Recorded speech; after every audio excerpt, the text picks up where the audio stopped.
My name is Kayo. I put music together. I've been doing it since I was 12, 13 years old. You can expect the unexpected. You can expect the expected all at the same time. Because you will get all of it at the same time. You never really know what you're going to get. Some of you may be familiar. A lot of you won't. But that's what I'm here for. Everyone has a story, right? For the most part. Be what a lot of people call a successful artist. And to me, that means to be able to reach out and touch people, to be able to make an impact on people, to change certain people, and not necessarily for the better or for the worse, but period. It's all about change. If we weren't in the perfect place as far as life, then there would be no such thing.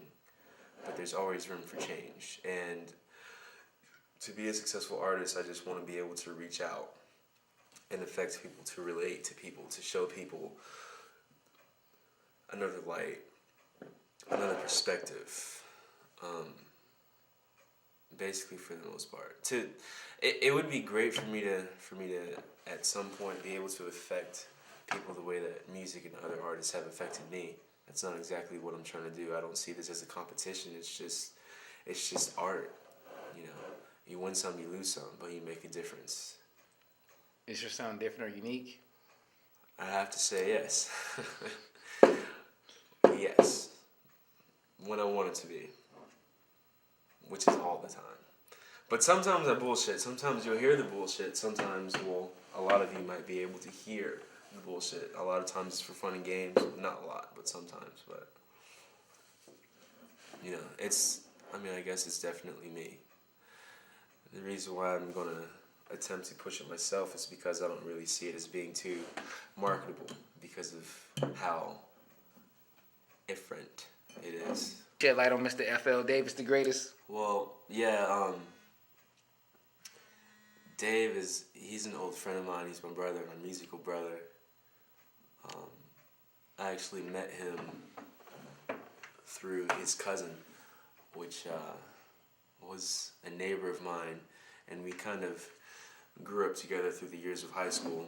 I don't know if you guys actually recognize this, but you actually do a lot of growing throughout your years in high school. So we kind of grew up together in a sense.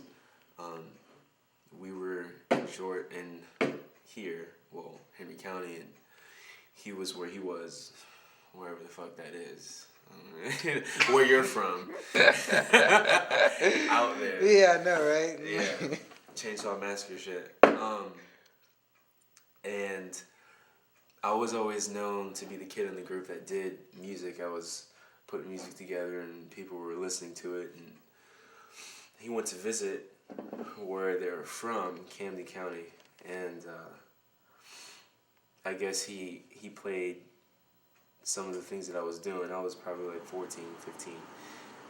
And he came back and he was like, yeah, I was playing some shit and my cousin heard it and he was like, yeah, it's alright. He said it's alright. And I was like, what the fuck? What? It's alright. Not like, I'm all cock diesel about what I'm doing, but... And I was like, well, because he does music too. And I was like, oh, well, what does he have? So I was listening to what he had and the projects that he was working on. This is probably 2002, 2003. And I was like, whatever, he's downplaying mine and I'm listening to this and it sounds like, I was like, whatever, you know what I mean? Like, this is, alright. So then, our relationship in the beginning was all on a basis of competition. Because I would hear that and I'd be like, that's okay, whatever. And then I'd make something and I'd be like, show him that. And you speak to him, when you go down there, show him that. And he would show him, and then he would come back with some other comments and I'd be like, fuck that. And then I would push out something else. Like, it was on a basis of creative competition, which is what our relationship was based on before we even met each other. And then like 6 months 8 months after I'm hearing these reports. After the battle. Yes, right. After the long distance battle, I actually met him.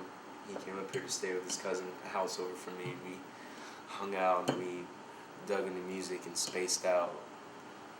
And that's just kind of how it started. Really, for the most part.